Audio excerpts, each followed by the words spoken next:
जायखिजाया मोनसे मोसानायखौ गिनिस वर्ल्ड रेकर्ड खालामनांगौ होननानै बयबो खावलायदों आरो बेखौनो लानानै रेफारेन्सआव जोंनि सासे दैदेनगिरिया सरकारा जुदि स्पन्सर खालायोबा जोंबो खालामनो हायो बे बाथ्राखौ बुंदों नाथाय सरकारा 100 कौटिजों जिखिनि खालामदों जोंनो माने 100 कौटिनि प्रयोजन गैया थांलाय फैलाय गाननाय जोमनायनि खरसा मोनोब्ला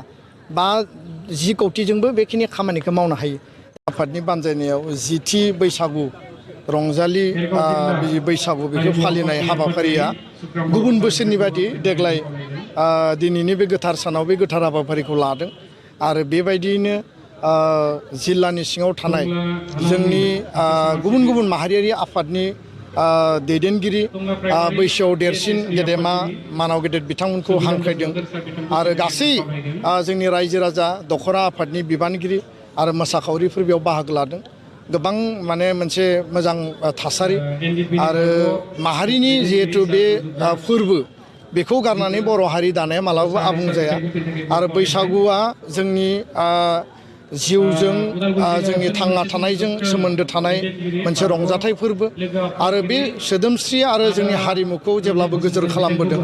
दुलाराय बर' फरायसा आफादा माहारियारि आफाद हिसाबै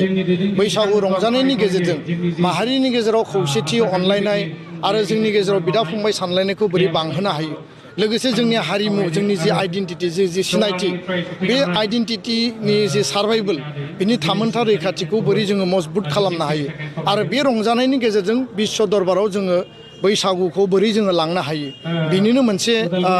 थांखि हिसाबै गासै दखरा जिल्ला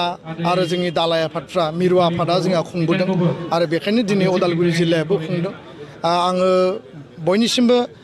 हामलायनाय बावदों खुलुमनाय आं जासिदों बे बैसागु बोथोरनि आरो बयनिबो जिउआव जाहाथे गोजोन खौसेथि अनलायनाया जेब्लाबो थायो आरो आनान गसाया जोंनि जिउ खुंनायाव जाहाथे जेब्लाबो जोंखौ बोर हरो आं बेखौनो मिजिंथिबाय।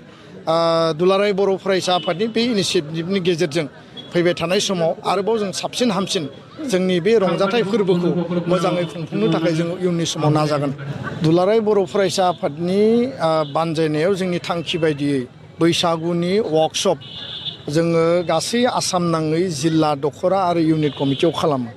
आरो बे जिल्ला दखरा इउनिट लेभेलाव जिखिनि वार्कशप खालामनाय जायो खाम जथा सिफुं सेरजा दामनायनि मोसानायनि बैसागु मोसानाय आरो बायदिसिना मोसानाय दा बेखौ हिसाब खालायोबा जोंनि माने वार्कशपआव बाहागो लागिरिफोरनि अनजिमाया खमैबो 10,000सो जाहैगोन आरो बेखिनिखौ लानानैबो जोङो बेबायदि मोनसे हाबाफारि जों लानो हायो। नाथाय दुलाराय बर' फरायसा आफादा जों अफिसियेलि जोंनि डेलिगेटआव बा केबिनेटआव बा एग्जिकिउटिभआव बेबायदि दाबो जोङो रिजलिउसन लायाखै। रायजो राजाफोरनिफ्राय मोनसे आपिल मोनसे खावलायनाय फैदों